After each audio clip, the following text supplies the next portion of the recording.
Nah, mulai 5 Februari 2024 kita masuk periode 9. Apa yang terjadi yaitu bahwa pola-pola perbintangan ini berubah karena bintang-bintangnya bergerak, berpindah dari satu sektor ke sektor lain.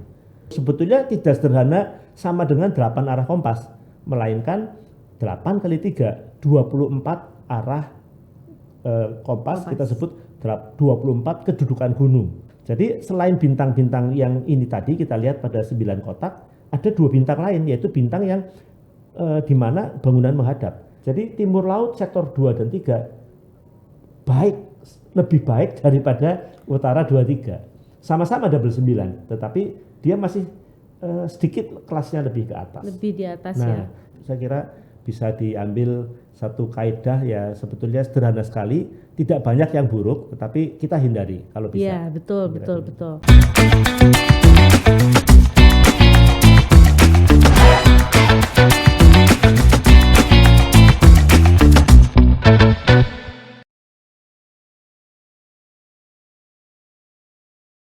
Hai Tribuners, kembali lagi bersama saya Esther di sini, dan juga saat ini kita sudah kedatangan tamu, yaitu Pak Mauro.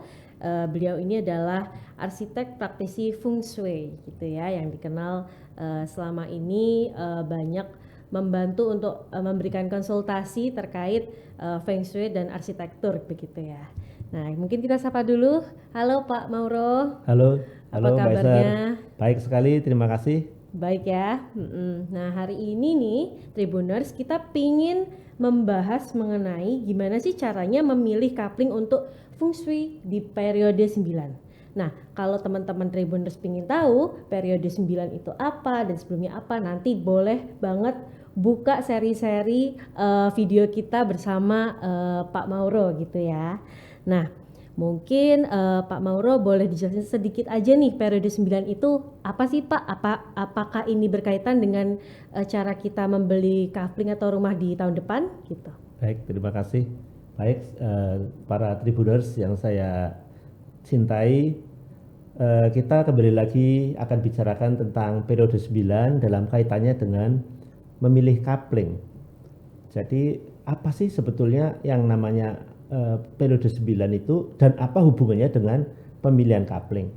Kita sudah pernah bahas bahwa setiap 20 tahun itu muncul satu periode. Yang terakhir adalah pada tahun 2004 kita memasuki periode 8 dan akan berakhir pada tanggal 4 Februari 2024. Nah, mulai 5 Februari 2024 kita masuk periode 9. Apa yang terjadi yaitu bahwa pola-pola perbintangan ini berubah karena bintang-bintangnya bergerak, berpindah dari satu sektor ke sektor lain.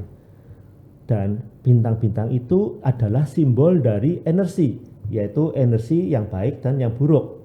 Untuk mudahnya kita namakan saja energi itu sebagai bintang nomor 1, 2, 3, sampai dengan 9 yang sudah dikenal dengan baik. Nah, pada periode 9 nanti, arah hadap coupling menurut kompas utara, selatan, timur, barat, tenggara, dan sebagainya itu tidak sama lagi dengan periode 8. Oleh sebab itu para pengguna Feng Shui, ya, para pemakai Feng Shui perlu tahu apakah rumah ini akan masih tetap baik ketika memasuki periode 9 atau mungkin ada perubahan. Apakah perubahannya lebih baik atau perubahannya kurang baik. Nah, kalau sudah mengetahui ini, maka ini berguna untuk dipakai sebagai patokan.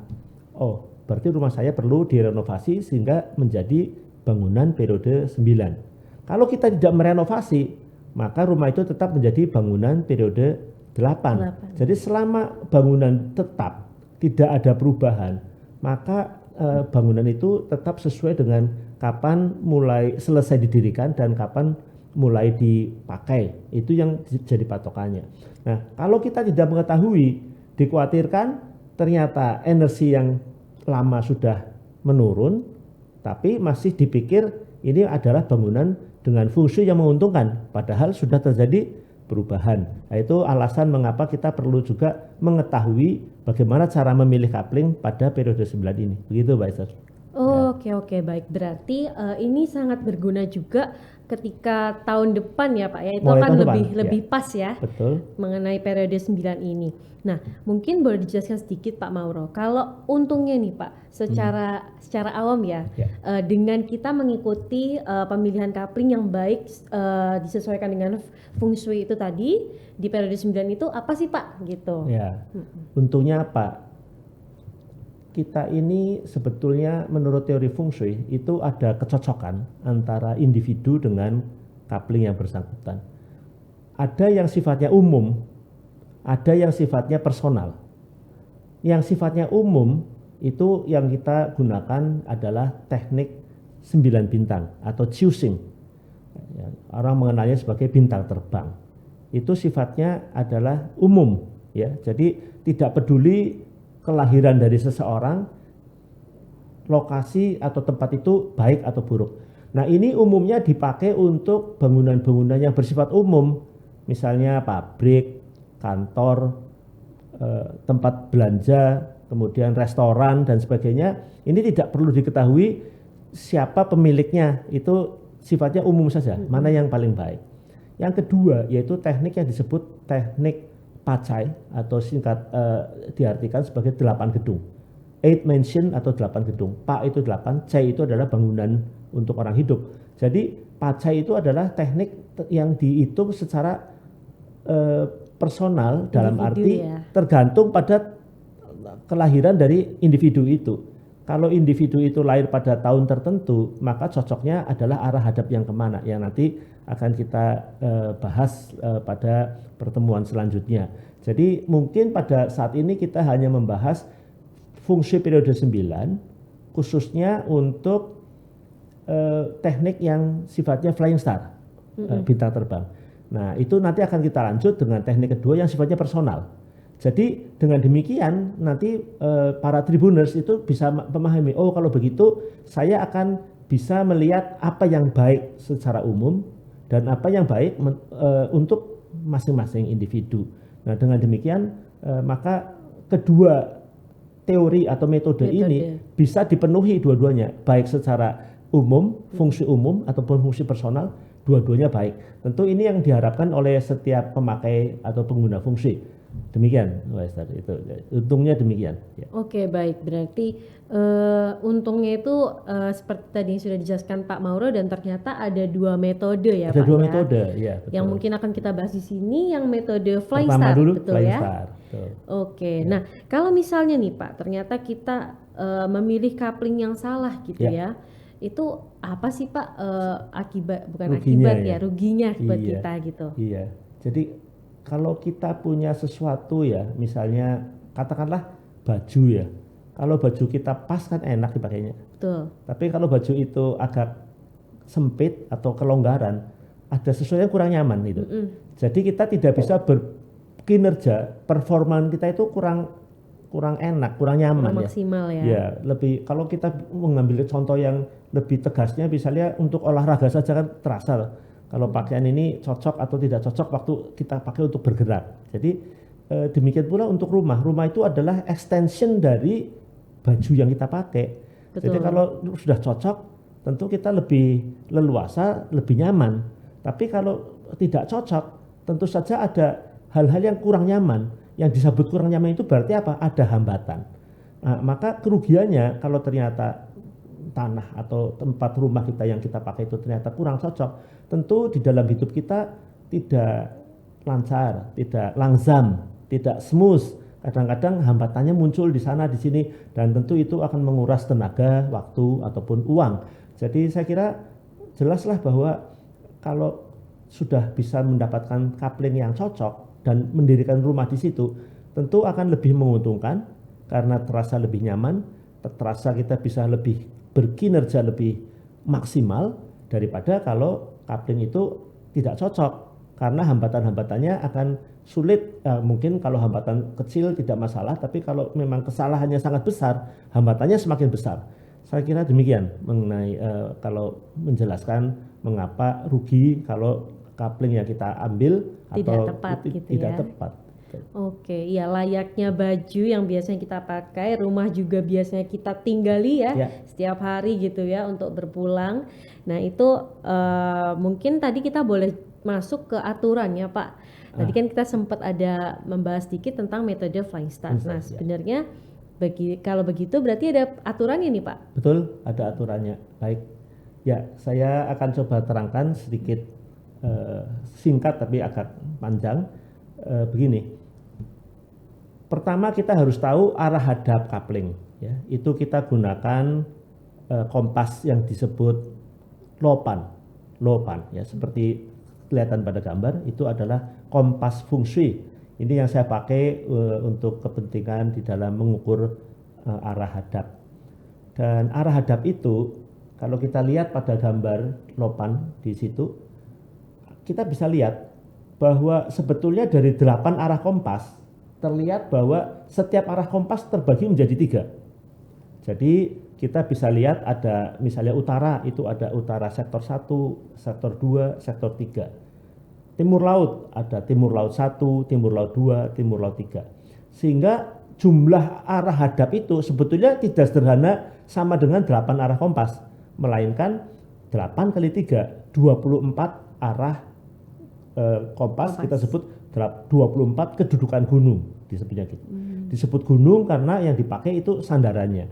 Nah, rupanya menurut teknik perhitungan itu antara 2 dengan 3, jadi misalnya utara 2 dengan 3 itu sama.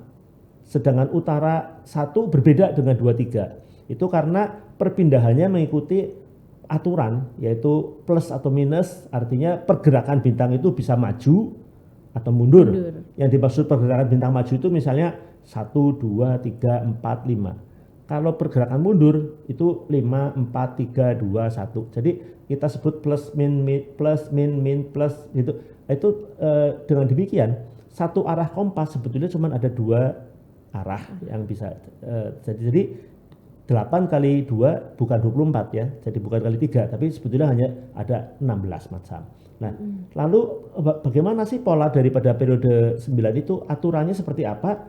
Kita bisa lihat pada gambar berikutnya. Pertama bahwa kita lihat ada cara mengukur ya. Mengukur itu kita lihat orang ini kelihatan sedang mengukur arah hadap kompas tadi, dan orang ini menempatkan dirinya pada di dalam rumah atau di dalam bangunan, lalu melihat keluar. Nah, sebetulnya cara ini walaupun tidak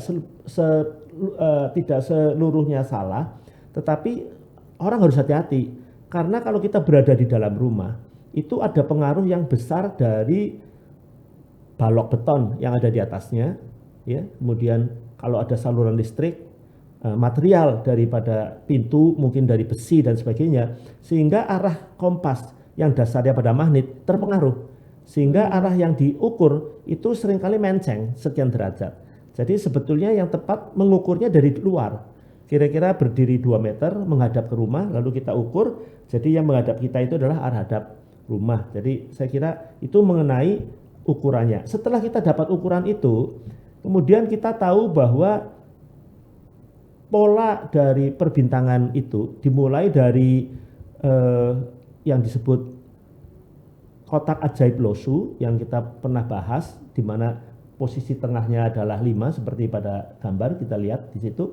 Jadi ada 5 di tengah dan seluruh kotak itu kita dapatkan angka-angka, dan angka yang di atas 492 itu jumlahnya 15, angka yang di tengah baris tengah itu 357 jumlahnya 15, angka yang di bawah 816 juga jumlahnya 15, seluruh angka dijumlahkan mendatar vertikal adalah 15. Kita sebut angka ajaib. Jadi itu pergerakannya bisa kita lihat dari 4 ke 5 ke 6 ke 7 ke 8 ke 9 ke 1 ke 2 ke 3. Nah, itu kalau pergerakannya positif. Kalau pergerakannya negatif itu dibalik. Misalnya 5 di tengah, maka kita lihat bukan menjadi 4 5 6 tetapi menjadi 6 5 4. Iya, 3 2 1 9 8 7. Jadi itu yang disebut negatif. Makanya tadi dikatakan ada setiap kompas itu ternyata hanya ada 2 macam. Satu negatif, satu positif pergerakan bintang itu. Nah, kalau kita bilang periode itu adalah posisi daripada bintang yang di tengah. Kalau periode yang sekarang periode 8 itu berarti tengahnya 8. Kalau periode yang berikutnya 9 berarti tengahnya 9. Ya, tetapi selain itu kombinasi dari angka-angka itu bisa kita lihat pada gambar selanjutnya, itu di mana posisi itu dikaitkan dengan teori 5 elemen. Dalam feng shui dipakai 5 elemen.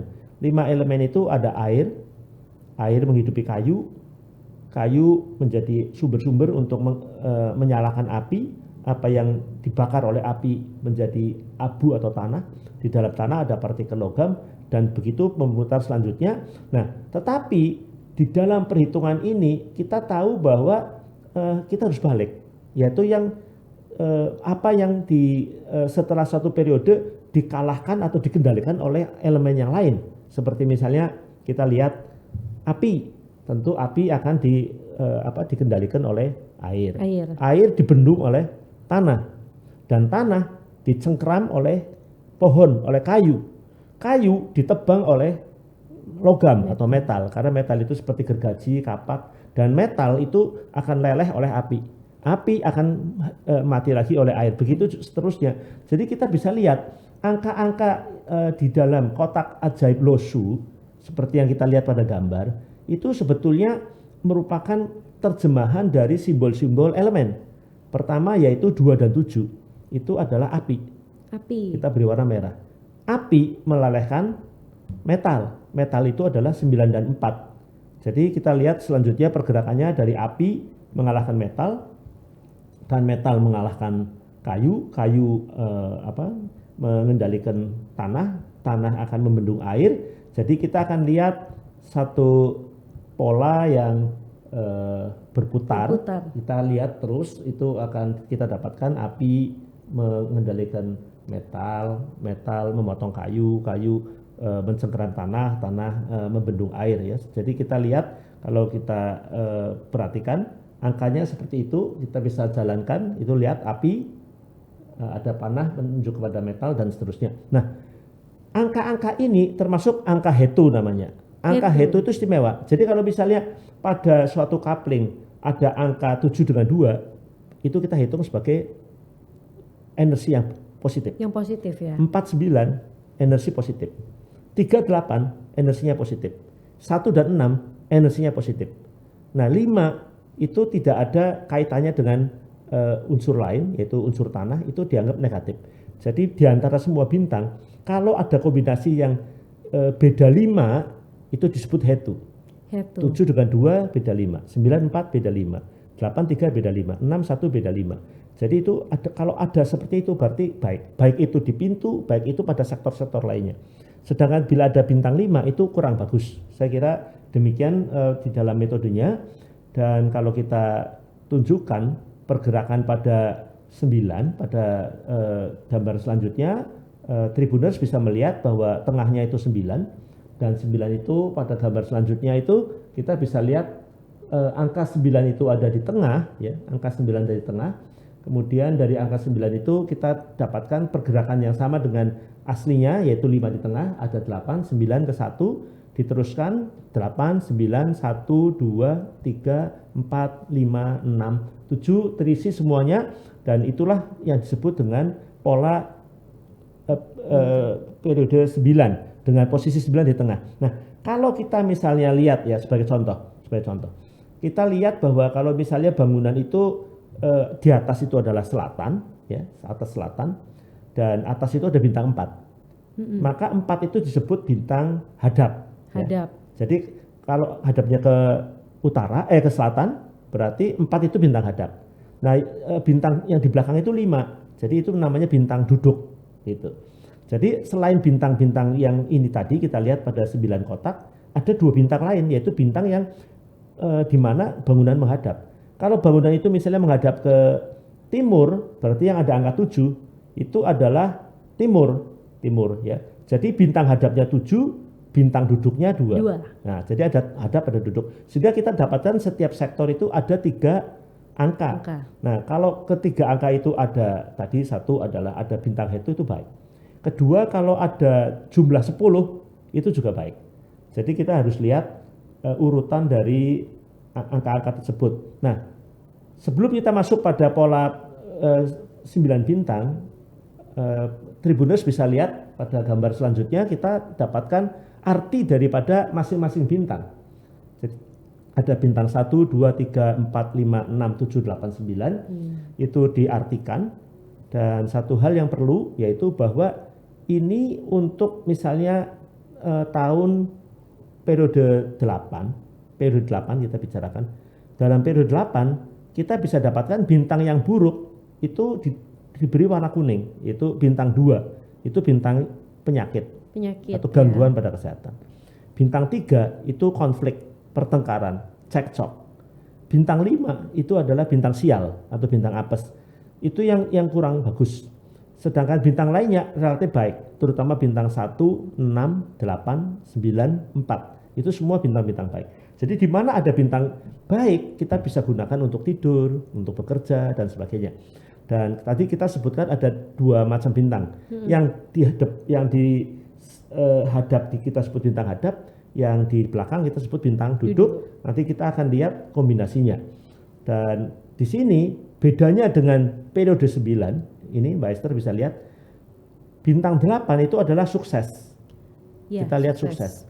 Ya. Bintang 9 itu adalah keberuntungan masa depan.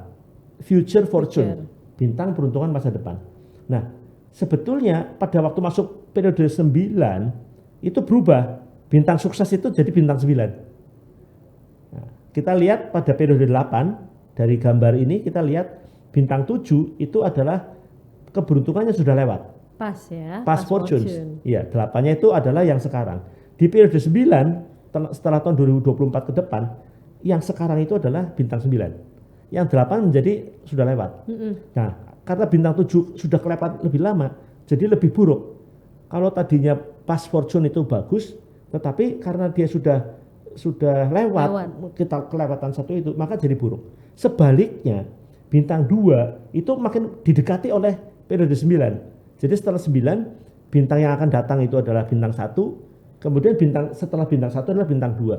Maka bintang 2 yang tadinya merupakan hal yang buruk itu jadi baik. Jadi baik ya. Nah, begitu. Jadi bintang 7 yang tadinya tidak terlalu masalah jadi masalah. Nah, maka bintang-bintang yang baik dan buruk itu perlu kita kenali di periode 9. Nah, lalu bagaimana bentuk daripada perbintangan itu?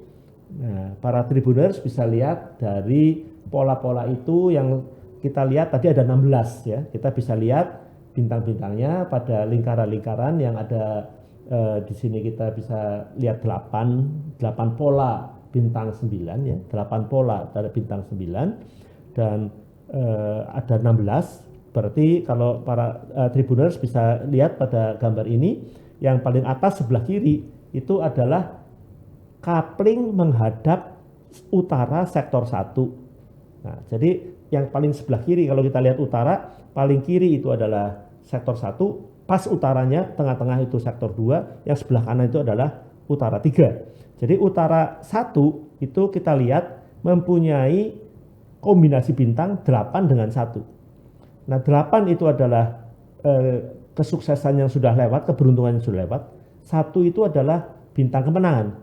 Itu adalah kombinasi yang sangat baik sekali, 1 dengan 8. Jadi kita bisa lihat untuk coupling hadap utara 1, kalau dilihat dari derajat itu berarti 337,5 sampai 352,5 itu adalah bintang 1.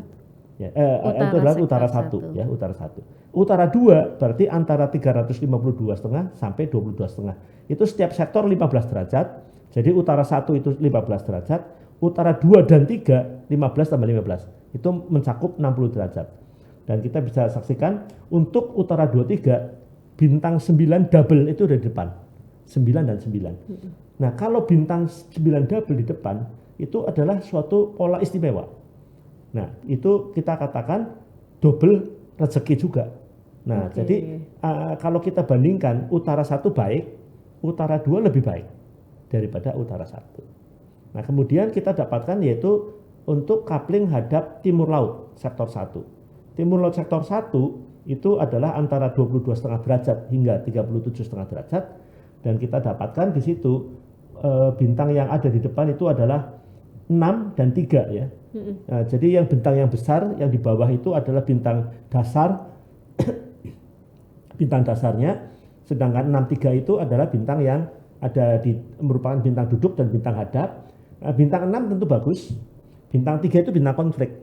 Konflik. Ya, jadi sebetulnya kalau kita lihat karena bintang konfliknya ada di sebelah kanan, itu mempunyai kekuatan lebih besar daripada bintang yang sebelah kiri. Berarti lebih kenceng ya Pak ya? Lebih kencang konfliknya gitu. Padahal bintang 6 itu power gitu. Sebetulnya artinya ada kekuasaan, ada itu. Tapi karena bintang 3 adalah bintang konflik dan masih merupakan bintang yang kurang disukai pada periode 9, maka arah timur laut sektor 1 tidak begitu menguntungkan. Oke. Nah, bagaimana dengan timur laut sektor 2 dan 3? Timur laut sektor 2 dan 3 itu adalah antara 37,5 sampai 67,5, dan kita dapatkan untuk timur laut sektor 2 dan 3 kembali kita dapatkan bintang double 9 ada di depan. Jadi mirip dengan arah hadap utara sektor 2 3. Bedanya utara sektor 2 dan 3 base star-nya adalah 5. Sedangkan bintang double 9 pada timur laut sektor 2 dan 3 base-nya itu adalah 3. Nah, tetapi itu tidak dihitung, base star tidak dihitung ya. Jadi base star itu bukan sesuatu yang harus dipakai, tapi dengan adanya bintang 9 di sini cukup baik. Dan bintang 3 itu juga mempunyai simbol dari unsur kayu, bintang 9 itu adalah simbol dari unsur api, maka kayu membesarkan api. Jadi timur laut sektor 2 dan 3 baik, lebih baik daripada utara 2 3. Sama-sama double 9, tetapi dia masih sedikit kelasnya lebih ke atas. Lebih di atas ya. Nah, ini kalau kita memilih coupling untuk arah timur laut. Bagaimana dengan timur? Timur dibagi 3, timur sektor 1 antara 67,5 sampai 82,5 derajat, itu kita dapatkan bintang, yaitu bintang 5 dan bintang 4. Ya. Bintang 5 itu bintang apes, bintang 4 itu adalah sebetulnya bintang kebijaksanaan, bintang asmara itu. Tapi karena ada bintang 5 untuk timur sektor 1, tentu saja tidak bisa dikatakan bagus gitu. Karena ya ada yang baik, ada yang buruk. Tetapi untuk timur sektor 2 dan 3 kembali kita dapatkan double 9 pada timur sektor 2 dan 3. Dan di sini base star-nya 7. Jadi kita sudah dapatkan 3 arah hadap coupling, yaitu utara 23, timur laut 23, dan timur sektor 23, dua-duanya double 9. Sedangkan untuk tenggara, yaitu antara 112 derajat sampai 127 derajat, 5 itu kita dapatkan. Juga untuk tenggara 1, kita juga mendapatkan bintang double, double 9 itu berada di posisi tenggara 1. Jadi di sini ada kelas yang berbeda juga, karena di sini bintang dasarnya itu 8. Dibandingkan dengan arah hadap timur, base star-nya 7. Jadi bintang tenggara sektor 1 sangat baik sekali. Nah, ini jadi kita sudah tahu untuk Tribuners yang kebetulan mau membeli cari kafling hadap tenggara sektor 1 double 9 dengan base star 8. Sangat baik. Dan untuk tenggara sektor 2 itu kita dapatkan sama base star-nya untuk tenggara itu 8, tetapi bintang duduk dan bintang hadapnya adalah 7 dan 2. Nah, kita meskipun bintang 2 itu adalah bintang kita sebut penyakit, tetapi 72 itu sisa bedanya 5 adalah hetu. Ya. Nah, karena di angka hetu, maka dengan sendirinya merupakan juga kombinasi yang baik. Nah, memang tidak sama dengan double 9, tetapi termasuk baik. Tetapi Tribuners, hati-hati, 72 tadi kita tahu akan berubah jadi elemennya api. Maka yang penting bagi mereka yang punya nanti di periode 9 arah hadap tenggara sektor 23, jangan meletakkan panel listrik pada arah tenggara. Jangan meletakkan dapur pada arah tenggara. Sesuatu yang bisa gampang terbakar itu sebaiknya menghindari kombinasi 7 dan 2. Nah, begitu. Jadi ini yang 8 pertama yang kita lihat. Kita lanjutkan sedikit untuk 8 arah hadap yang lain, yaitu pertama arah hadap selatan sektor 1. Tribuners bisa lihat ini juga kembali ada double 9. dengan B star 4, di mana 4 merupakan elemen kayu, kayu menghidupi api karena 9 merupakan simbol api, jadi sangat baik selatan. Jadi kita dapatkan 4 yang double 9. Dan di selatan sektor 23 itu ternyata adalah bintang 8 dan 1. Juga baik. Kalah bagus dengan double 9 karena 9 merupakan sukses, double sukses. Jadi ini kita dapatkan 81 tentu saja baik. Nah, ini kalau kita bahas di periode 8, nanti Tribuners akan lihat bahwa selatan 23 itu lebih baik daripada selatan 1. Tapi di periode 9, selatan 1 lebih berbeda lagi gitu. Jadi bagi mereka yang punya tanah atau coupling menghadap ke selatan 23, mungkin bisa dipertimbangkan bagaimana kalau pintunya serong ke selatan 1. Nah, jadi itu akan bergeser sekitar 7,5 sampai 15 derajat ya. Jadi pintunya serong. Jika ingin mendapatkan double 9, itu maksudnya. Tapi dua-duanya baik ya. Kemudian Baradaya 1 juga kita dapatkan double 9. Jadi banyak sekali bintang double 9 yang tidak terdapat pada periode 8. Tidak terdapat pada periode 8. Yeah. Nah, ini Baradaya 1 double 9 dengan B star 6 sangat baik. Tetapi pada Baradaya sektor 23 kita dapatkan bintang 36. Nah, ini terbalik 36 dengan 63. Karena bintang yang berada di sebelah kanan ya, 6 itu adalah bintang hadap. Itu kekuatannya lebih besar daripada bintang duduk. Bintang duduknya kurang bagus, konflik. Bintang hadapnya itu baik, 6. Jadi antara 36 dan 63 itu berbeda. Yang di sebelah kanan itu adalah bintang 6, itu kuat. Nah, nanti kita dapatkan bintang yang 36 itu berbeda. Ini lebih baik, ya, tidak sangat baik tapi baik. Lalu barat, untuk hadap barat kita dapatkan double 9 itu lagi. Untuk barat sektor 1. Sedangkan barat sektor 23 kita dapatkan 4 dan 5. Ini kurang baik. Jadi untuk ini kita juga harus tahu sebab nanti kita akan bicarakan apa bedanya periode 9 sama periode 8. Karena di periode 8 arah hadap barat 23 sangat baik. Tapi di periode 9 ternyata kurang bagus karena ada bintang duduk 4 dan bintang hadapnya 5. Jadi untuk Tribuners ini penting. Terakhir adalah arah hadap barat laut. Arah hadap barat laut sektor 1 Anda dapatkan bintang 27 adalah angka Hetu dengan B star 1, jadi cukup bagus. Dan terakhir barat laut sektor 23 itu dapatkan lagi double 9. Maka dari 16 arah hadap Tribuners sudah bisa mengenali banyak sekali yang double 9. Double 9 ya, Pak. Nah, jadi kalau Anda kebetulan sedang akan membeli coupling atau akan mendirikan satu bangunan, perhatikan bahwa arah-arah hadap dengan double 9 tentu kejayaannya akan sangat luar biasa, sehingga kita sudah bisa merasakan bahwa pemilihan coupling untuk arah-arah hadap ini sangat berguna buat para pengguna fungsi pada umumnya. Demikian Mbak Esther. Jadi aturannya itu adalah menerjemahkan, menginterpretasikan di posisi pintu depan itu kombinasi bintangnya apa. Kalau kombinasi bintangnya bagus, tentu akan bagus. Kalau ternyata kebetulan arah hadapnya buruk seperti tadi, misalnya terkena bintang 4 dan 5 ya, arah hadap sektor barat, sektor 23, 4, 5 itu buruk. Nah, harus dipikirkan apakah posisi dari pintunya tetap di barat atau kita geser ke arah, misalnya ke arah di sebelahnya, yaitu ke arah barat laut, atau kita geser lagi ke arah barat. Jadi kalau kita bilang barat, berarti sebelah kirinya itu adalah barat laut, sebelah kanannya adalah barat daya.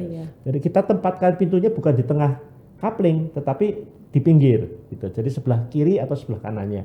Nah, ini akan kita lanjutkan di dalam contoh-contoh yang lebih jelas, lebih mendetail ya Pak ya. Lebih mendetail. Ya. Jadi kita mengambil contoh-contoh bagaimana sih pengaruhnya pada rumah kita masing-masing ketika kita memasuki periode 9. Ya. Periode 9 itu berarti tiap periode itu berarti jaraknya 20 tahun, betul Pak? Betul, 20 tahun ya. Nah, berarti Tribuners ini kita beruntung banget ya, terutama yang kayak generasi-generasi saya nih Pak. Kan ada yang baru menikah gitu ya, betul, atau mungkin baru memulai bisnis, cari bangunan kantor, cari rumah. Itu kita dapat periode 9 ini ada beberapa yang double 9 gitu. Betul. Ya Pak ya. Baik untuk tempat tinggal ataupun tempat usaha. Nah, berarti kalau kita semakin banyak punya aset itu Pak, apakah semakin double juga keuntungannya? Betul. Jadi Oh iya. saya rasa itu penting sekali, terutama ini untuk yang secara umum dipakai, bukan melihat personal ya, Iya, tetapi ini melihat umum. secara umumnya gitu. Jadi saya kira bisa diambil satu kaidah ya, sebetulnya sederhana sekali, tidak banyak yang buruk, tetapi kita hindari kalau bisa. Iya, betul, Kira-kira. betul. Oke, berarti hari ini kita sudah belajar tentang metode Flying Star. Periode 9. Periode 9. Nah, di mana tadi Pak Mauro sudah menjelaskan setiap periode itu ada bintang yang maju ataupun mundur ya Pak ya? Iya, pergerakannya, Akan berputar seperti itu. berputar, ada yang maju, ada yang mundur. Lalu kita dapatkan komposisi dari yang kita sudah lihat. Setiap sektor ada 3 bintang. 3 bintang. Dan kita interpretasikan bintang duduk dan hadapnya.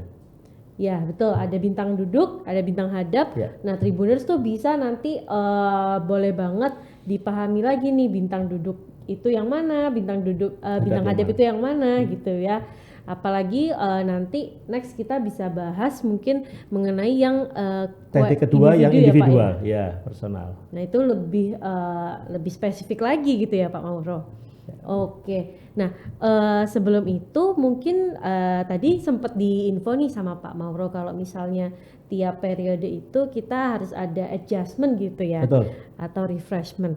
Nah kalau misalnya nih Pak, kita di periode 7 atau 8 itu sudah punya kafling yang dulunya bagus gitu ya. Iya, Tapi kemudian sekarang kita masuk ke periode 9, Ya. bintangnya juga berputar. ya. Nah itu apa sih Pak yang harus kita lakukan gitu? Ya, praktis nanti kita lihat bahwa apabila posisi pintu masih bagus perbintangannya, ya kita bisa ubah ya. Dan kita harus melihat juga bagian-bagian bangunan lainnya, terutama seperti posisi kamar tidur, mungkin ada kantor atau ruang kerja di situ, kemudian dapur. Jadi kita perlukan di situ perlu ada energi-energi yang baik. Kalau sampai tidak hanya dari itu saja ya, tidak hanya dari pintu masuknya aja, tapi kita akan nanti perlihatkan contoh-contoh bagaimana caranya menggunakan pola-pola perbintangan periode 9 ini. Oke, berarti ternyata nggak cuman pintunya ngadep Masuk kemana saja. nih, tapi elemen di rumah seperti kamar, dapur, ruang kerja itu harus semuanya dapat bintang yang baik komposisinya. menjadi faktor pendukung juga Pendukung gitu juga, ya Pak. betul. Oh, Ya, jadi percuma kalau pintunya sudah bagus, Sudah berubah energi ya. yang dari luar baik, tetapi ternyata posisi dari misalnya kamar tidur kita itu dapat energi yang negatif. Wah, ini harus betul-betul dipikirkan apakah bisa lakukan satu renovasi sederhana gitu. Oke, mungkin untuk yang kali ini tadi kita refresh kembali ya, dari awal ada Pak Mauro sempat menginfokan di mana selama ini kan kita kalau mengukur itu banyak yang dari dalam gitu ya Pak ya, arah Betul. kompasnya itu ya. Harusnya dulu. Banyak yang dari dalam pintu. Sedangkan tadi kita dapat info nih dari Pak Mauro, ternyata yang baik itu 2 meter dari luar. Menghitungnya ya, karena Tribuners harus juga melihat adanya plafon, talang air, dan Listrik, elemen yang mungkin merubah balok itu ya beton. Pak ya, Iya. balok betonnya juga gitu. Oke deh, mungkin pertemuan kali ini cukup nih, kita membahas secara general dulu terkait metode yang bisa kita pakai untuk memilih coupling untuk feng shui periode 9. Betul. Terima kasih Pak Mauro. Nah teman-teman Tribuners nanti boleh banget ikutan lagi perjalanan series nih ya, video dari informasi yang diberikan dari Pak Mauro untuk memilih coupling yang paling tepat gitu ya di periode 9. Baik, terima kasih Tribuners, sampai jumpa. Terima kasih, sampai jumpa.